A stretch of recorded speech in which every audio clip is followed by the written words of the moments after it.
לכל איש יש שם שנתן לו אלוהים ונתנו לו אביו ואימו. Hola oyentes de Radio Sefarad, es un gusto volver a contar con Alejandro Rubinstein desde México para seguir hablando de los buenos nombres, aunque el nombre de hoy me parece que no es muy bueno en el sentido ético de la palabra. ¿Qué tal, Alejandro? ¿Qué tal, Jorge? Bueno, vamos a hablar de un personaje bíblico muy controvertido, ¿no? Efectivamente, Jezabel o Isabel es citada en el libro de los Reyes, en el primer tomo, capítulo 16, versículo 31, y los capítulos 18, 19 y 21, así como en la subsecuente obra, Reyes 2, en el capítulo 9. Jezabel o Isabel fue la hija de Etbaal, rey de la ciudad-estado fenicia de Tirio, y asimismo la esposa de Ahab, el rey de Israel, en el transcurso del siglo IX antes de la era común. Ella fue, sin duda alguna, la esposa principal de Ahab, al grado que cogobernaba con él. Se considera como algo cierto el que fue la madre de Ahaziah, el hijo de Ahab, y a la vez su sucesor, como lo indica el libro de Reyes, en el primer tomo, capítulo 22, versículo 53. Alternativamente, el texto de Reyes 2, en los capítulos 3, versículo 2, 13 en cuanto a capítulo, y el capítulo también 9, en el versículo 22, establece otra implicación como lo es que haya sido la madre del siguiente rey, Jeroham. Ahab tuvo otras esposas innominadas, así como hijos de los cuales no conocemos los nombres, como lo podemos constatar en Reyes 1, capítulo 20, versículo 3, y en los subsecuentes casos de los capítulos 5 y 7, así como en el libro de Reyes 2, en el capítulo 10.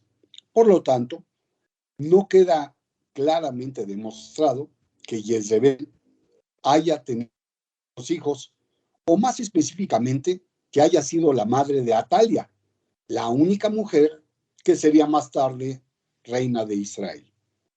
La extensión del poder de este personaje es realmente interesante, porque se evidencia por la necesidad de Jehú, quien al ser el fundador de la siguiente dinastía real de Israel, requería matarla antes de establecer su reino, a pesar de que el esposo de ser la esposa de Ahab y sus hijos ya habían fallecido. Pues así lo describe Reyes 2 en el capítulo 9, versículos 30 a 37. Y es que el texto pinta a Jezebel como una mujer mala, una y otra vez. Dejar establecido que Jezebel era enemiga de los profetas de Hashem, basta con leer Reyes 1, capítulo 18, versículo 13, en donde se da cuenta de que mató a los profetas del Señor.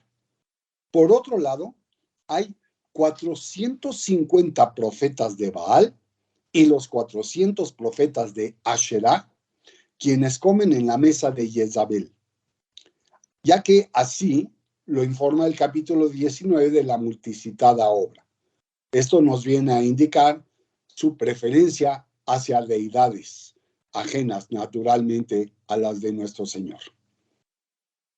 El profeta Elías da muerte a los profetas de Jezebel en el Monte Carmelo, en el capítulo 18, y como resultado, ella profiere un juramento con miras a matar a Elías. A su vez, el profeta toma muy en serio la amenaza y decide escapar al sur, más allá del territorio del reino de Israel. Esta huida nos da una impresión muy efectiva del poder de Jezebel en la región. Otra indicación de poder es la historia con Nabot, que se desarrolla en el libro de Reyes, en el capítulo 21, pero del tomo primero de esta obra. Ahab desea comprar el viñedo de Nabot, mismo que es adyacente al complejo real en Israel. Nabot rechaza entregarlo o venderlo, arguyendo que se trata de una tierra ancestral cuyo estatus la hace intransferible. Ahab se deprime ante esta situación, pero nada puede hacer. Jezebel, quien ve esta situación como la oportunidad ideal para demostrar su poder monárquico, encuentra la manera de proseguir. Le escribe a los ancianos y dignatarios de Israel, solicitándoles que traigan a 2 testigos falsos que acusen a Nabot de haber ofendido a Ahab y a Dios. Tal comportamiento es penado como traición. Así es que Nabot es condenado a muerte por apedreamiento y su propiedad fue revertida al rey. Jezebel le informa a Ahab que ya puede heredar la tierra de Nabot, lo cual el monarca hace de manera inmediata. Eliao protesta a Ahab con una de las frases más lapidarias que recoge el texto bíblico al decir: así dice el Señor, ¿mataste y ahora heredas? O como lo expresamos en hebreo de una manera realmente muy fuerte, Aratzachta vegam yarashta. Como consecuencia, Elías profetiza que los descendientes masculinos de Ahab morirían de manera prematura, que su dinastía se extinguiría y que los perros habrán de comerse a Jezebel dentro de los límites de Israel. Ahab muere como un bravo soldado en Samaria. Su hijo y el de Jezebel, Ahaziah, le sucede en el trono y transcurridos 2 años, desafortunadamente fallece. Su hermano Jeroham le sigue en el trono, pero es muerto por Yehud, el nuevo contendiente en la monarquía. Jezebel también muere a manos de Yehud y su fatal desenlace sucede cuando espera a quien sería su asesino en el palacio de Israel. Algunos de los oficiales del palacio dan cuenta de ella al arrojarla del enrejado de la ventana. Para cuando Yehud termina de comer, ordena que sea ella enterrada porque es la hija de un rey, y así queda establecido en Reyes 2, capítulo 9, versículo 34. Pero los perros ya habían comido mucho de su cuerpo, cumpliéndose a cabalidad la profecía de Eliao.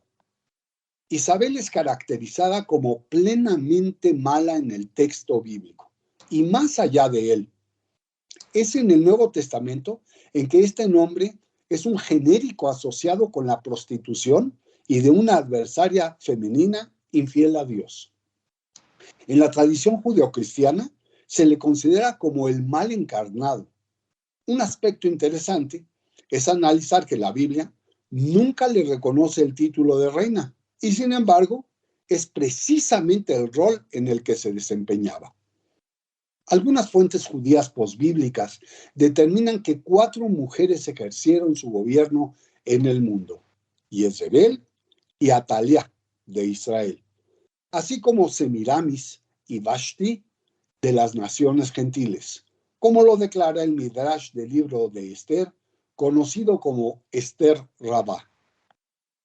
Claramente Isabel actuó como reina, aunque la Biblia rehúsa en otorgarle tal título, y es muy cauta al respecto, al grado que jamás aprueba tal tarea para ella. Es en el Tanaj donde se contrasta a Jezebel con, y en yuxtaposición, con el profeta Elías, a tal grado de que ambos forman 2 paneles de un díptico en espejo. Ella es feligresa de Baal y él un representante de Hashem. Ella es una mujer y él evidentemente es un hombre. Ella es una extranjera y él un nativo. Ella goza de poderes monárquicos mientras que a él le corresponde el poder profético. Ella amenaza mientras que él huye. Y finalmente, él vence y ella es liquidada. El verdadero conflicto no es entre el rey Ahab y Eliao, sino con Isabel, la reina actuante, aunque nunca nominada. A final de cuentas, son las fuerzas de Dios las que ganan y Jezebel pierde. queda al aire el saber por qué recibe tan mala imagen el personaje de hoy. Por ello, es importante cuidar el proceso de otorgamiento de nombre a un ser humano.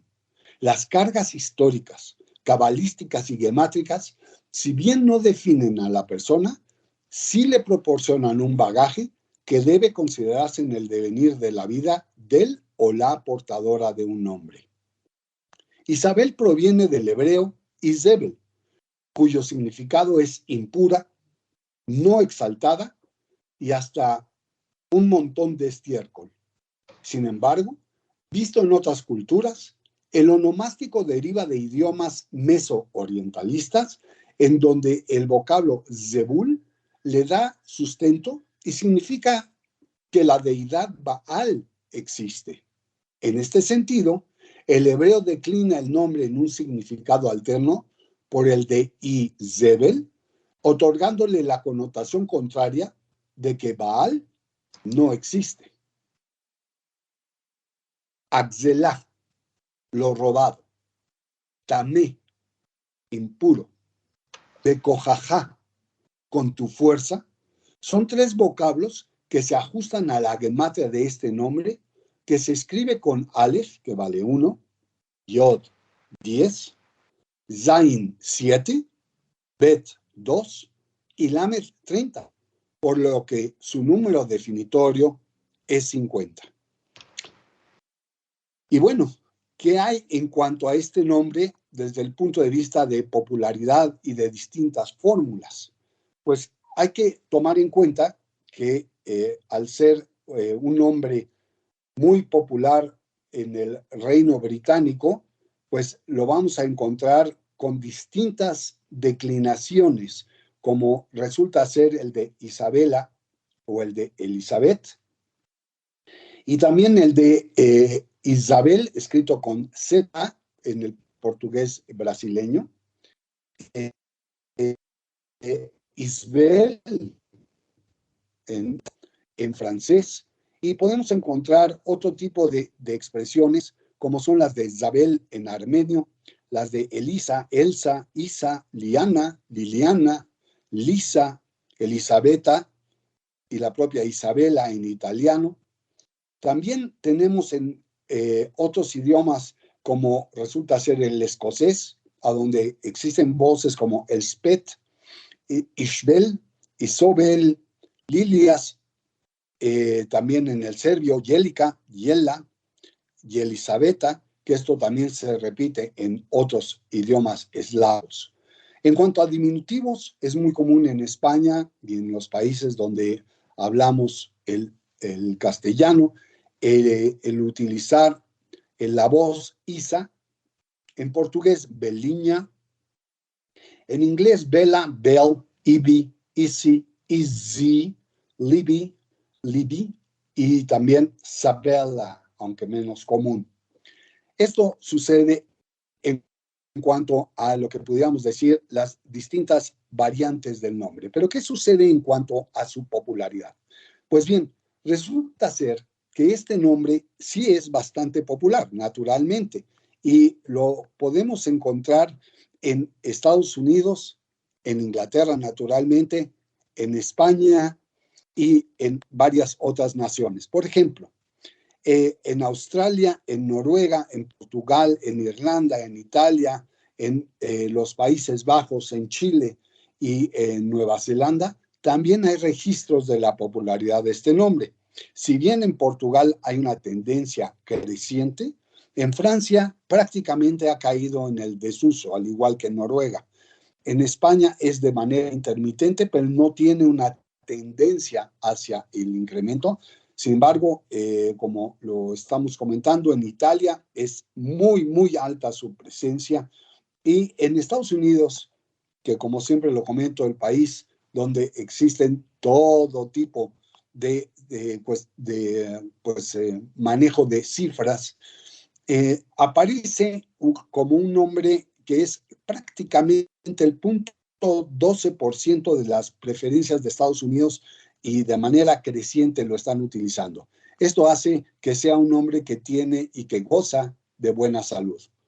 Es un hombre a pesar de lo ya narrado, considerado como un buen nombre, evidentemente femenino, clásico, maduro, formal, sí se considera de la clase alta, natural, pleno, y se dividen las opiniones entre si es delicado o es fuerte. Lo que no hay duda es que es refinado, algo extraño, se considera complejo, y claro, su historia así lo respalda, serio, y como en muchos de los casos, es también un nombre intelectual. Existen, es muy interesante, muchas personas con estos nombres, pero en el caso de huracanes o tormentas tropicales, bueno, la tormenta Isabel de 1985 o el huracán Isabel del 2003 nos indican de lo turbulento en un momento dado de este nombre. El nombre de Isabel se celebra en 3 fechas en España, que son el 4 de julio, en noviembre 5 y en el mismo mes de noviembre, en el día 17. Pues bien, la actriz francesa de padre judío, Isabelle Huppert, Isabelle Charlotte Weinstein Goldenson, quien abogaba por la parálisis cerebral y que fuera la esposa del fundador de la cadena ABC en Estados Unidos, Leonard Goldenson, la también norteamericana Isabel Lieberman, quien fuese una psicóloga experta en deficiencias de lectura, incluyendo la dislexia, la profesora Isabel Peretz, de origen belga y experta en el neuroreconocimiento de la música, así como la extinta pianista ruso-americana Isabel Vengerova, rehabilitan el mal nombre del personaje bíblico, dimensionándolo como un apelativo poseído por mujeres de éxito y de buenas acciones. ¿Qué te parece, Jorge? Pues la verdad es sorprendente porque el personaje en el que está basado el nombre era bastante tétrico y sin embargo pues es un nombre que goza de muy buena salud y incluso algunos de los personajes que mencionabas también son de origen judío, así que es bastante difícil de ver cuál es la relación, pero en hebreo, en Israel, ese nombre no se utiliza actualmente. No, efectivamente tenemos una derivación que es Elisheva, pero no es directamente la conexión. Efectivamente, en Israel, Jezebel es un nombre absolutamente impopular y no portado por ninguna dama. Bueno, pues seguiremos rastreando los buenos y los malos nombres y lo volveremos a hacer dentro de 2 semanas. Muchas gracias, Alejandro, y hasta la próxima. Pronto. Claro, hasta pronto. Bueno, el programa de hoy no lo emitimos hoy, sino mañana por la tarde, ¿vale? Vale, perfecto. Es que como se ha muerto un escritor israelí muy importante, Alex Bet Yoshua, tenemos que poner un homenaje. Muchas gracias. Un abrazo, Jorge.